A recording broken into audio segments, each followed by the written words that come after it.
nage au juste. C'est quelque chose qui vit dans l'eau. Je ne connaissais pas. J'ai demandé qu'est-ce que l'animal hippopotame mange à un vieux là. Il m'a dit que l'hippopotame brute. Il mangeait les herbes, c'est un herbivore. Il peut manger les herbes, il peut manger le mil. Bon, c'est à partir de là que j'ai commencé a connaître ce qu'il mange. Mueve constantemente y todos los días se generan nuevos sucesos. Se mueve la geopolítica mundial. Nos preguntamos qué hay detrás de cada acontecimiento, cuáles son las consecuencias y cómo nos afectan. Ante estas preguntas buscaremos poner el punto en la I.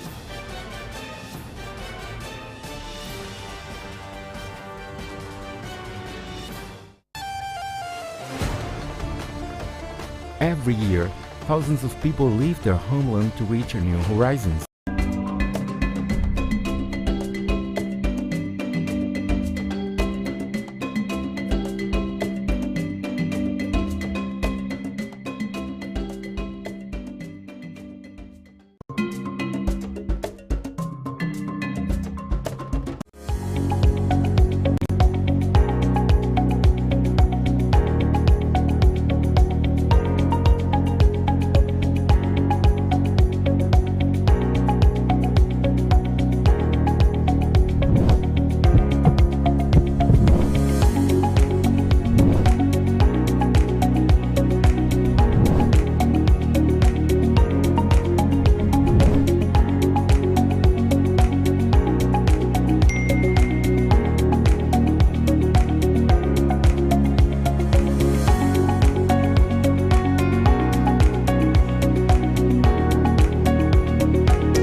Pleasant morning to you wherever you're joining us from. Welcome to Good Morning Africa. It's Wednesday, the 31st day of the month of July 2024, the final day of the month. Tomorrow is a new month. We head into August, the 8th month of the year. It's always a pleasure to come your way with this segment of the show. That is the newspaper headlines. We shall be looking at some health issues. A tad later on the show would have the newspaper review segment, where we shall take a look at some of the stories trending in the front pages of the various newspapers. We shall go to other parts of the African continent and discuss the issues.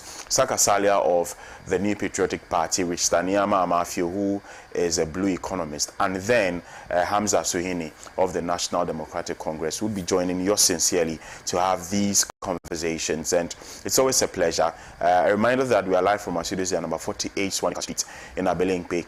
Also in 46 other African countries via satellite, we are being watched, and then in some parts of Europe and of course South America. Join us on Facebook at facebook.com/Pan-African Television. We're also streaming live on youtube.com/Pan-African Television. Let me know what your thoughts are on the various issues. The biggest story right now is the fact that in court yesterday, Kesel Atuforsen, who is the member of parliament for the Ejumaku Enyan Esiam constituency and doubles as the minority leader in parliament, he's been freed, he's been acquitted and discharged in the ambulance case. Also Richard Jakpa, who was also a defendant in this particular case, has been freed. But the Attorney General and Minister for Justice has vowed to seek redress. He believes that the court has erred in their judgment on this particular case, and so he's going to appeal the decision of the court. As to where that would go, it is not in my place to determine. I'm sure the judges at the appeal courts would determine the outcome of that redress, for that matter.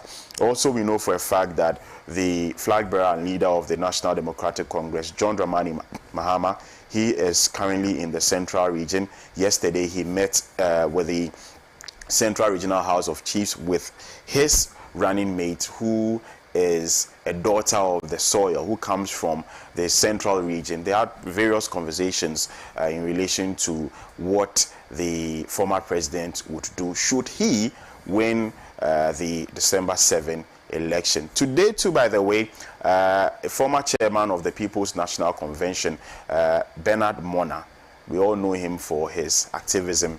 He is, or he will be launching his bid for presidency today at his office located at Asylum Down, I think adjacent the CPP party headquarters. Pan-African Television would be there. I know a host of other media houses too would be there to bring you a live feed of whatever transpires over there. But in the interim, I have the Ayawaso West Health Directorate with me. I have representatives from the Ayawaso West Health Directorate with me, and then we are going to be having conversations in relation to health issues. It's been a long while since we last had them on the show. Naomi and then Sylvia has decided to jackpot. Sylvia is no longer in the country. The brain drain that we've been talking about, where our health professionals decide to leave the country, and I mean, who can blame them? You look at the current conditions of service, it doesn't help at all. So when the opportunity comes for them to travel overseas and then make better money, Charlie, who wouldn't want to make better money? So Sylvia has decided to leave, so she's no longer in Ghana. Yep. But today it's not Naomi, and I don't understand why she's not here. But we also have, I have equally very good representatives from the Ayawaso West Health Directorate with me this morning to discuss some health issues. Good morning, ladies. Good morning. Doris, and then Yvonne. I think I still can't remember the surnames. Doris Adams Abeka, or Abeka Adams. Which one comes before the other? Okay, the Adams is the surname. Okay, so Abeka, Doris Abeka Adams, and then Yvonne Mensah. Right. Yeah. It's a pleasure to have you. Oh, do you like our studio? Oh, sure. We actually love the studio. Is it nice? I was looking around. Yeah. It's nice. Yes, very nice. Thank you. Nice. I was expecting that. Since you didn't say, I had to ask you myself. Right, this morning, I know we are talking about the dengue fever. I've come across it for some time now, despite the fact that I don't know the details of it that much. I know for a fact that it has got to do with mosquitoes who are so different from Anopheles. They decide to bite during the day. Yes. And so whatever precautionary measures that you take during the night to avoid mosquito bites, it means you must take same during the day, during daytime. Exactly. But let's get into the conversation. Over the past few weeks, I've heard, and the Ghana Health Service has come out to say that it appears there's been a wave of dengue fever in the country, particularly in the eastern region, where some people were actually diagnosed of it. And then the Ghana Health Service directed that all malaria cases should be dealt with immediacy. Yes. Yeah. So how did that come about? Has it been there all this while and then they decided not to surface? What happened? Because I know it's not a disease that can be transmitted from one person to the other. I hope I'm not wrong about that. Yes. Let me start with you on this. Okay. So with the dengue fever has been in existence for over decades. Okay. Yes. In some countries, they treat it as malaria. They don't have malaria, but they have the dengue. Okay. Yeah. So it's commonly a viral infection, flu-like viral infection, which is being caused by the dengue virus. Okay. And mostly transmitted through malaria, that is the Aedes aegypti. And mind you, this same mosquito causes yellow fever as well. Oh. Yes. So if you have, it means that if you have the dengue fever, there's a high chance that you have yellow fever too. Or you may... It's probable. It's probable. Yes. And when you say mostly transmitted through the Aedes, is it the Aedes? Yes, Aedes mosquito. I learned about Aedes mosquito back in the day, I remember. If you say mostly, then it means that not entirely, or I'm wrong, or that is the mode of. So that is the mode of transmission. Yes. Okay.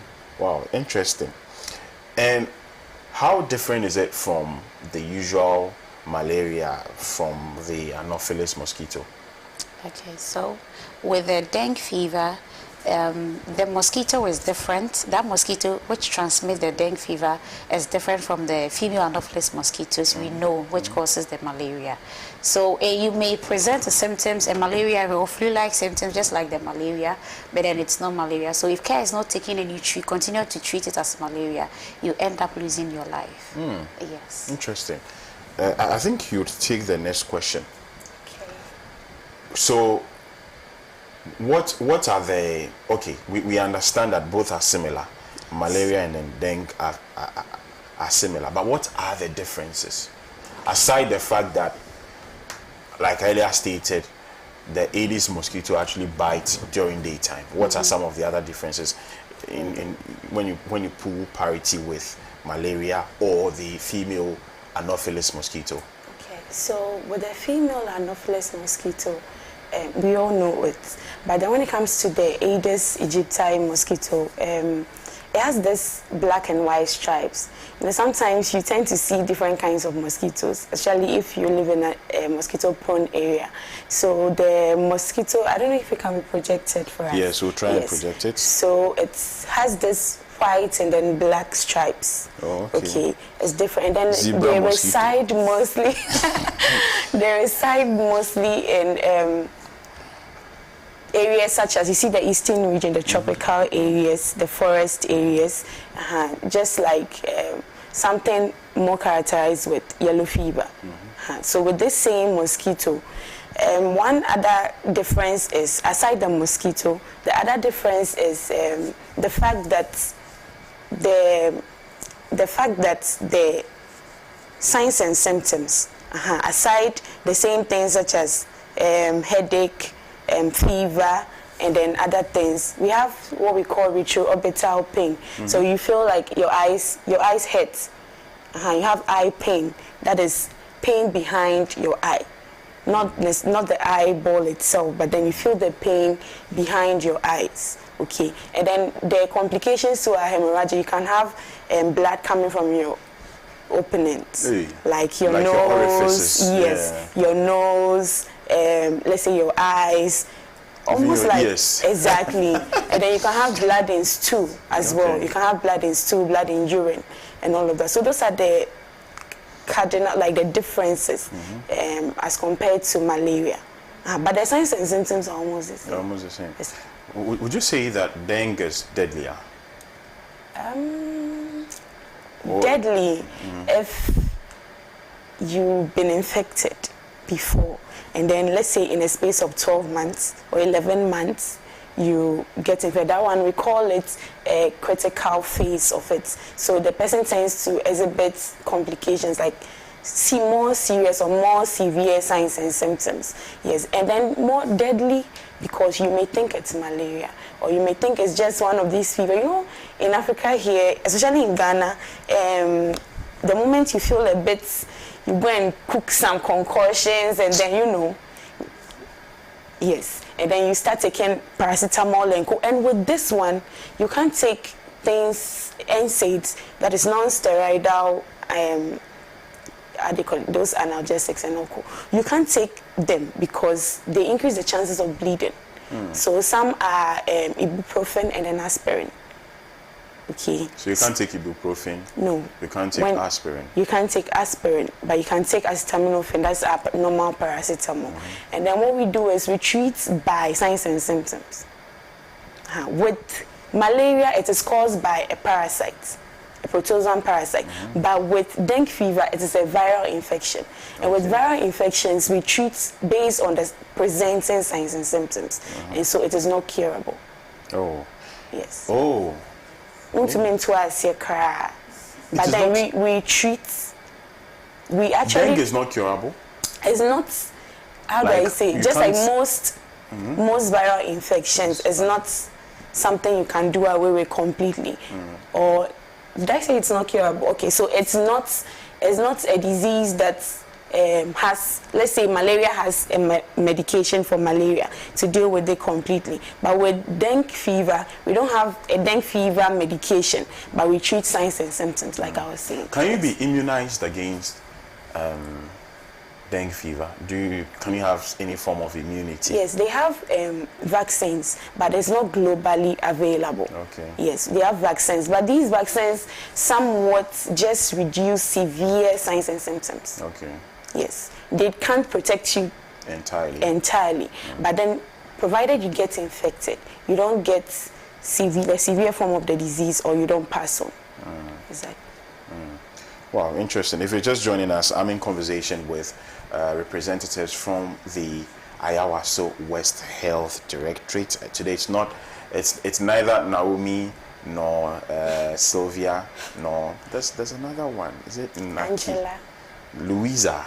Okay. Yeah, Louisa comes here too. It's none of them. Today I have Doris and Yvonne with me. We're having conversations about dengue fever. If you've been following happenings in the country, you would realize that there's been a surge in dengue fever over the past couple of 2-3 weeks to a month, and a few diagnoses here and there. But let me also find out from you. I was trying to compare the female Anopheles mosquito that causes, malaria, and then the Aedes mosquito that causes, the dengue fever. We've looked at the similarities. We've looked at the differences. Would you say that I don't know, but I hate mosquitoes so much. And if there's one animal in this world that causes so much havoc, I think it is mosquitoes. It's deadlier than anything that anybody can imagine, of as tiny as they are. And I don't know any form of benefits that they give to the world. So if there's one animal that I'd want to go extinct, probably mosquitoes. It would be mosquitoes. I hate them so much. So I'm sure that there are things that we are supposed to do in order to prevent these two. I mean, there's Anopheles, there's the Aedes, but let's focus on the Aedes because we are talking about the dengue fever. What are we to do in order to prevent the Aedes bite? So just like the Anopheles mosquito, the way we prevent them, same way we can also prevent the Aedes from biting us. So what can we do? Wearing protective clothing, and then also using mosquito repellents, maybe when we are outside during the day or even during the night. Then again, sleeping under treated nets is also very important, and also eating well is very important. Have to eat well. Yes, because you have to be, sorry to say, have a strong immunity. Exactly. Wow. So there is the need for us to eat well, have good sleep, and then also we have to destroy the transmission pathway.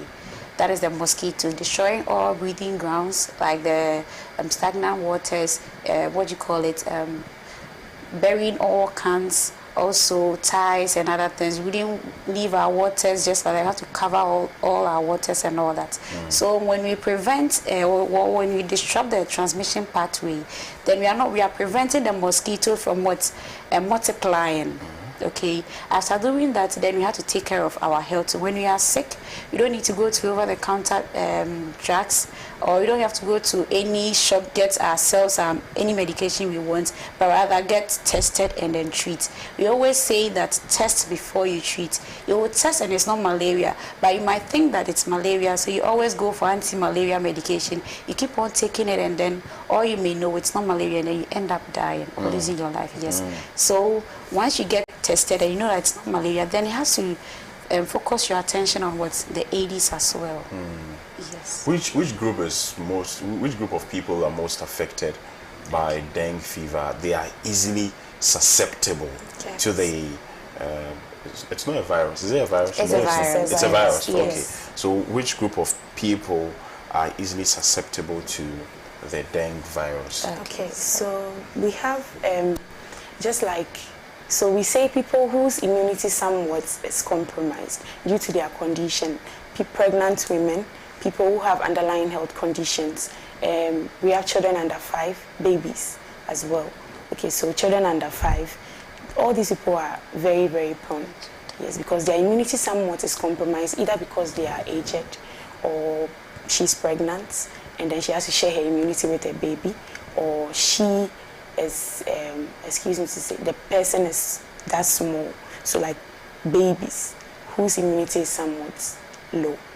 Yeah, so these people are very, and they are the people we should protect more, because once they get infected, we should know that there are mosquitoes all around. They bite you, pick the infection from an infected person, the virus from an infected person, then they transmit. So the same mosquito can bite. So wait. I've been getting something wrong all this while. Okay. So it's not as though the mosquito already it is born with the virus in it. Oh, okay. It has to bite somebody Exactly. who has it, An infected person. and then transmits it. Yes. I didn't So know. we humans can even transmit it to an innocent mosquito. Yes. Hey. Yes. And then also, so since we are talking about the mode of transmission, let me just go directly to that. So aside from mosquito to human, okay, actually the virus came from these primates. Primates are like apes, monkeys, and those, forest animals. And then they pick, so the mosquito bit a monkey who is infected, and then bit a human being. Okay, so after biting the human being, introduced the infection, and then it kept spreading and spreading and spreading. Okay, then aside that mode of transmission, we also have the maternal transmission. Okay. So if a pregnant woman has the infection and is not treated like early, or is not treated at all, she can pass it on to the baby. Or even blood products like blood transfusion and organ donations and all of that, organ transplants and all, those are a bit rare, but then they actually exist. Then it means that it could be transmitted sexually. No, not. Oh, why? It's not sexually transmitted. No, but okay. So what if your blood comes into contact with someone who has been, say, affected, or somebody who is infected? The person's blood comes into contact with your blood. With your blood. Okay. So I won't say. Maybe we are yet to see a research to prove that. Yes. Because this one. So, sex is not what you call it, blood intercourse. Yes. Right? No, but it could happen. Yeah, but you said sex. Yes. Sex mostly it's the body fluids, the other body fluids. Saying sex on TV makes me feel some way. Coitus. Let's stick to coitus. So coitus. Okay. So coitus could actually but how is, I mean, I'll deviate a little bit. Okay. How is HIV transmitted through sex? Is it through the fluids that the partners exchange? Yes. Or there's some blood that could? But mostly during sex, unless there is a damage in the respiratory tract, the reproductive tract, that brings out some form of blood, and then the same thing happens to the other person, and that is quite rare. Is that the mode of transmission of HIV? Of HIV? It could be, that is also part of it, but mostly the body fluids, such as semen, then the vaginal fluids and all of that. Then we also have blood. So maybe that's where you are coming from. So I'm trying to. I want us to dispel a myth, because a lot of people think that it's only when your blood comes into contact with another person's blood, that is when you can get the human immunodeficiency virus, that is the HIV. A lot of people think so. No, that's not it. So just with the body fluids? Body fluids. Okay, right. Interesting. We are talking about dengue fever. We have to veer off a little into talking about HIV, but now we know the mode of transmission of the dengue virus, which is very serious. If left untreated, how hazardous could it be? Let's say in a matter of days, if you're given a particular time frame, and then within this time frame, let's say given a particular time frame, and within that time frame you're unable to treat it, how deadly could it be? Okay, so with the dengue, as you are talking about, if I'm being infected right now, you wouldn't know, because I might not be showing any symptoms. That is for the first time. Okay, my immune system might be able to work, and then I wouldn't be showing any symptoms. But then as time goes by, if I'm reinfected again, I might show severe form of or severe symptoms, which my sister already talked about. So once not being treated, you know that if you are vomiting blood, what will happen? If you are, all the symptoms that we talked about, if you are going through all these things, the last thing that will happen to you is for you to die. Yes. So once you experience any form of the condition, you need to report for necessary actions to be taken. Do the symptoms expose themselves like quickly? Okay. Or it depends on your immune system and what it can take? Okay. So usually signs and symptoms occur by so we say the incubation period. Okay. So from 4 to 10 days, and then let's say at most 8 to 12 days. Okay, so those are right after that period, you should be experiencing signs and symptoms. Like she said, if you tend to have multiple infections, okay, you are likely to have the severest form of the disease. And then once you get a severest form of the disease, you are losing blood from all parts. So you can run into anemia, you can run into shock. We call it dengue shock. And that is like the severest form. Then once the shock is not managed properly, then it means that we are gearing towards death. So that's the severest form. So if you are looking for timelines, we'll use the incubation period. And then also, like you said, it's dependent on the person's immunity. That's why we keep hitting that. Make sure you are doing the right thing. You are eating well.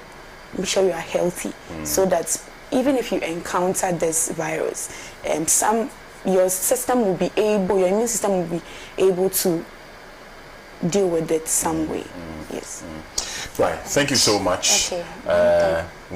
Yes. Right. So Ghanaians, we are part of it. We mostly don't go for checkups unless we are sick before we visit the hospital. All of us, we're all guilty. All of us. So once in a while, you go to hospital, do check up, and know whether you are healthy or not. You might be even having an infection that you're not even aware of. So regular checkups also help you to know whether you are fit or not. With that, any necessary precautions or any measures will be taken for you to be healthy as well.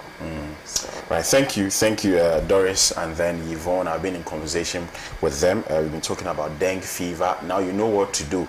Every precautionary measure you take in order to avoid malaria, make sure you do same to avoid dengue fever, especially during the day, because that's when these mosquitoes, the Aedes mosquito, that's when it is most active during daytime. So make sure you desilt your gutters, choked gutters. Make sure you empty cans. Do not leave water in any container for a long time. Make sure you dispose all of them off. Apply mosquito repellents. Make sure you take care of your children, because they are the most susceptible group. And also pregnant women, make sure you sleep under treated mosquito nets. Yes, and take all the other precautionary measures necessary to avoid dengue fever. Thank you, Doris. It's been a pleasure. All right, this is where we draw curtains on the health segment of the show. Coming up, we shall be looking at the newspapers, the front pages, to see the stories that are trending. Do stay.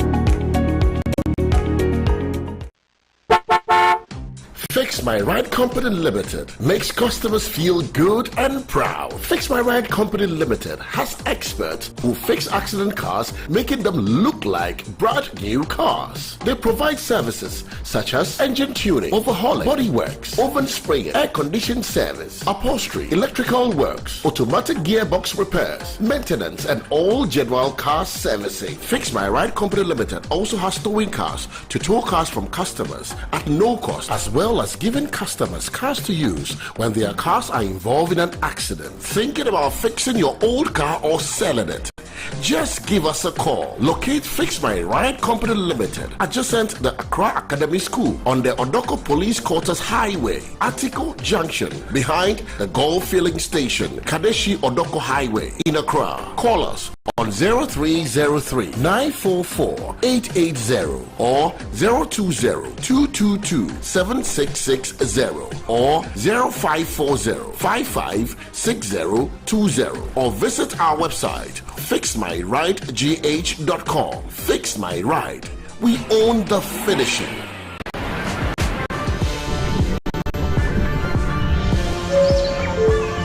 Stay refreshed with Mont. Prepare for hydration.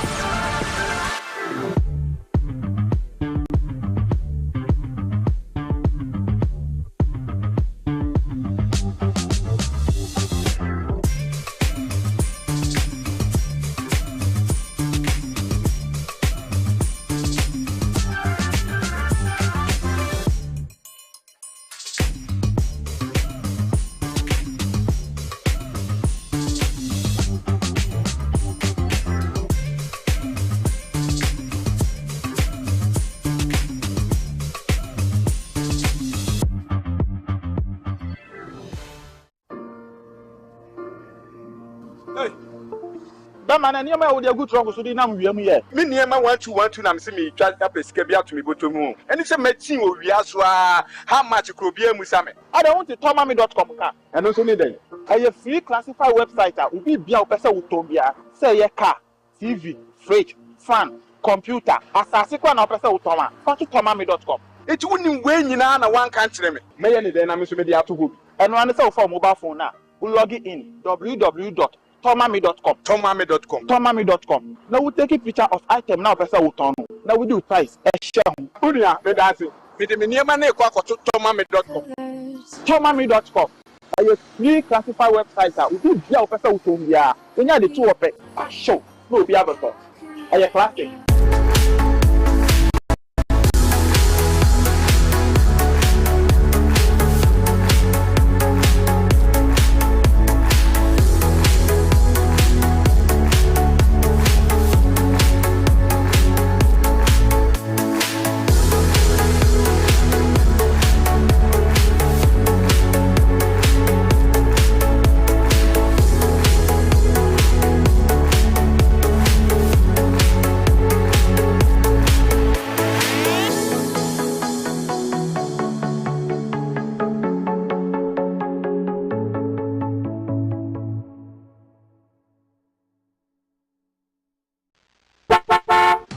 Fix My Ride Company Limited makes customers feel good and proud. Fix My Ride Company Limited has experts who fix accident cars, making them look like brand new cars. They provide services such as engine tuning, overhauling, body works, oven spraying, air conditioning service, upholstery, electrical works, automatic gearbox repairs, maintenance, and all general car servicing. Fix My Ride Company Limited also has towing cars to tow cars from customers at no cost, as well as giving customers cars to use when their cars are involved in an accident. Thinking about fixing your old car or selling it?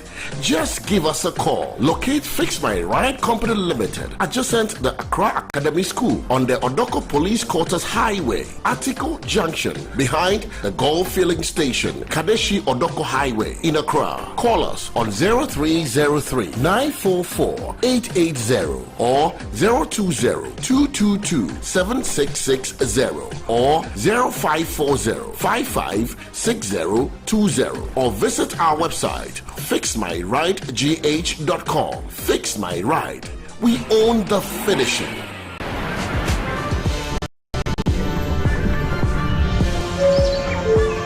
Stay refreshed with Mont. Prepare for hydration.